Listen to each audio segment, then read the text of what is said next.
Welcome to Crazy Enough to Win. I'm your host, John Grubbs. Welcome to the show. Now, this is going to be a little bit different.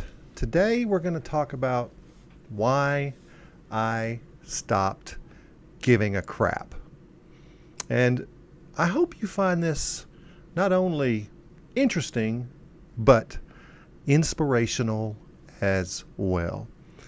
Now, in July of 2016, I was diagnosed with melanoma skin cancer.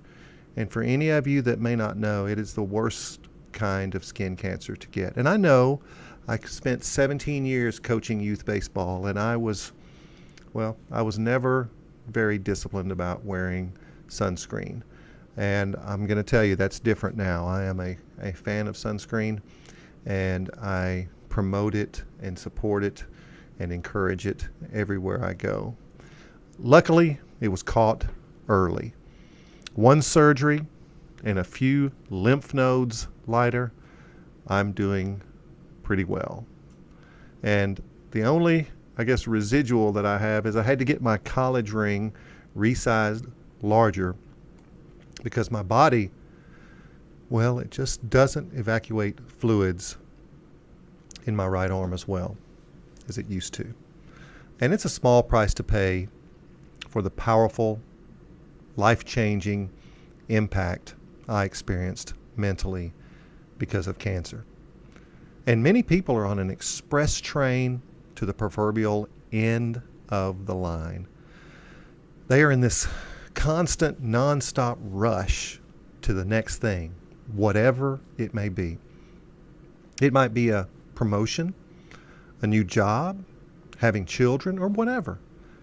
And people are so preoccupied with the future that the now goes unappreciated. Or worse, the value of the present is not maximized. I want you to listen to this. Right now, this moment is ours for the taking. And sadly, too many people are more concerned about tomorrow and do not appreciate the wonder of now and the almost infinite number of choices we have for this moment. Sadly, most people think we've got to keep the speeding train moving forward no matter what. And get this, my youngest son started high school football practice this past Monday. Yes, we're in Texas. We're playing football. We're going back to school. And I'm a huge fan of the sport because I played myself many years ago. And on Monday, I spent almost 2 hours on a business day watching his team do drills from my car in the parking lot.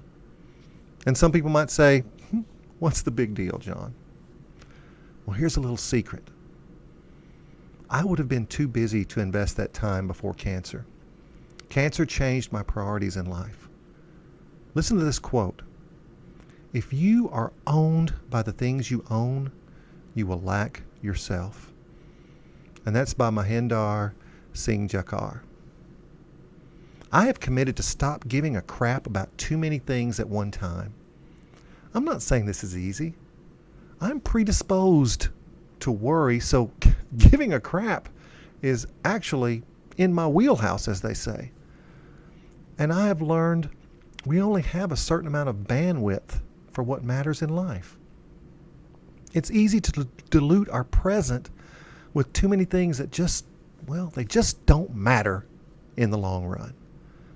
And I firmly believe that when our trains reach that final station, that final destination, many people are going to regret giving a crap about things that it just really didn't matter.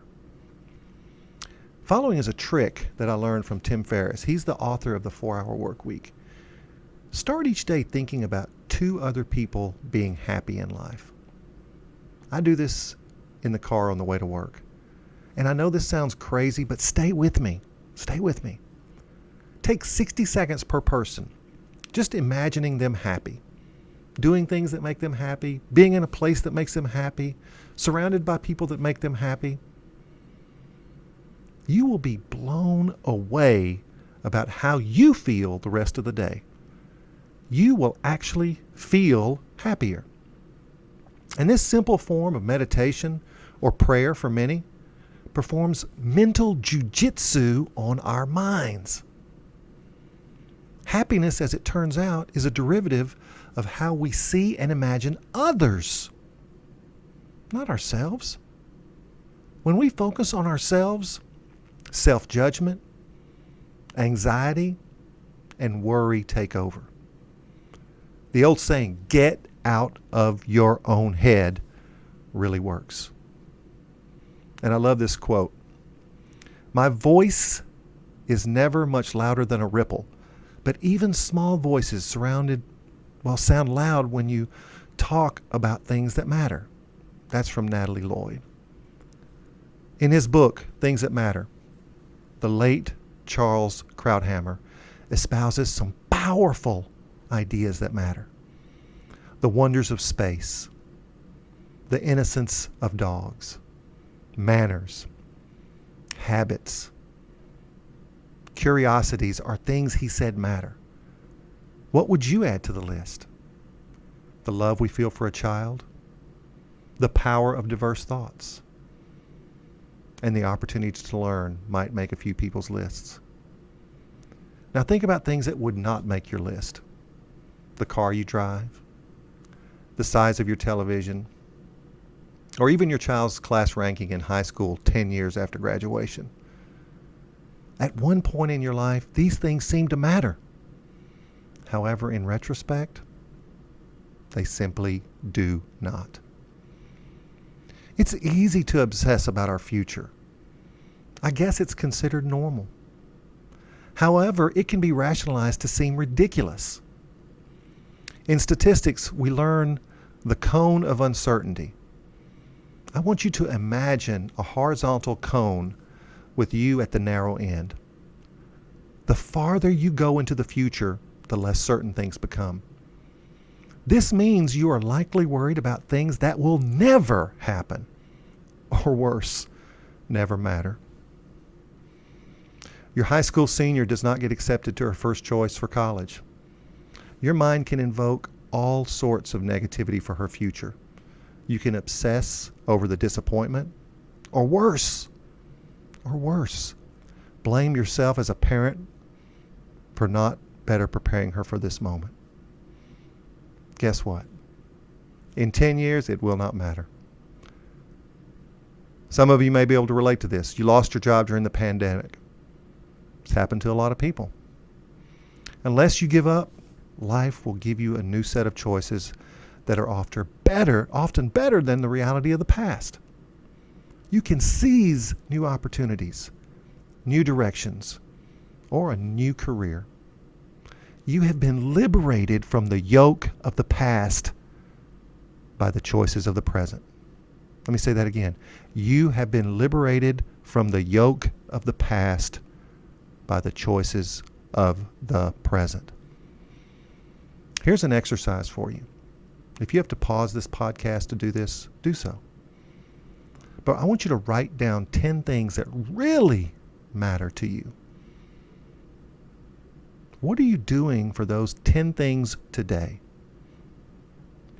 What is one thing you can do for each of those 10 things today? We have a family member who is experiencing mid-stage dementia. We must remember that things are the best they are going to be for her today. Every day going forward will be a decline in her cognitive ability. Today really, really matters for her.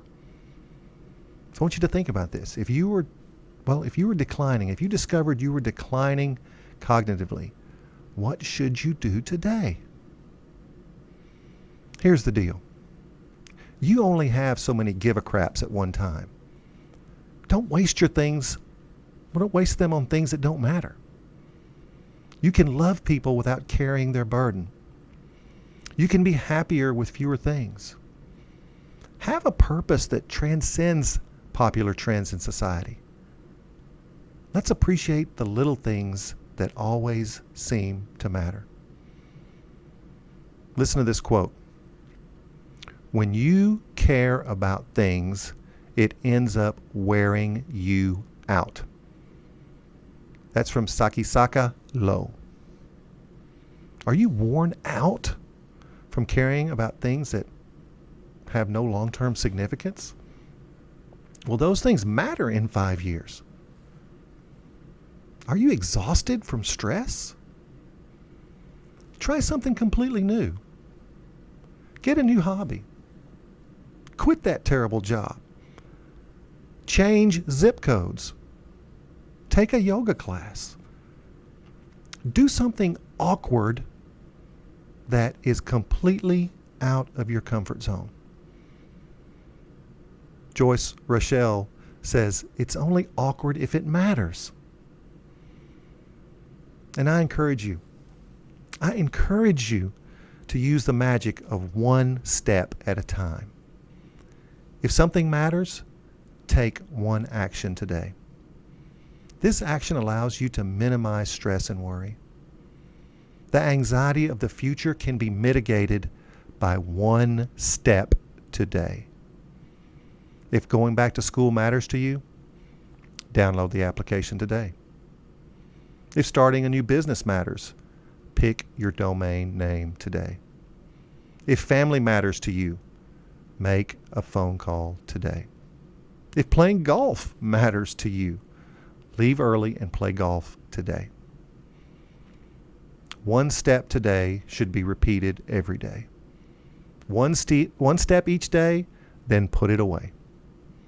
Take one step each day, then put it away. And I do not sit in judgment of what matters to you. It's your choice.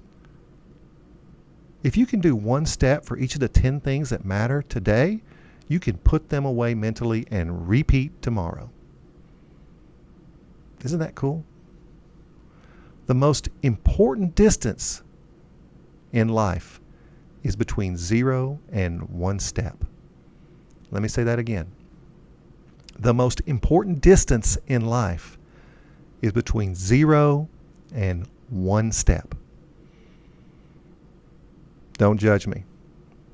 I purchased a boat recently after 10 years of hesitancy and vacillating over the time I would have or make to use it. And I've discovered that my time on that boat with my family and friends matters. I don't give a crap about many things when I'm on it. By the way, the boat is called the Bounty. Is that karma or what? This podcast is for crazy people. This podcast is for crazy people willing to just not give a crap about things that aren't important, to not stress over things that don't matter, or even better, will not matter as we move forward in life. I want you to go big with not giving a crap. Until next time.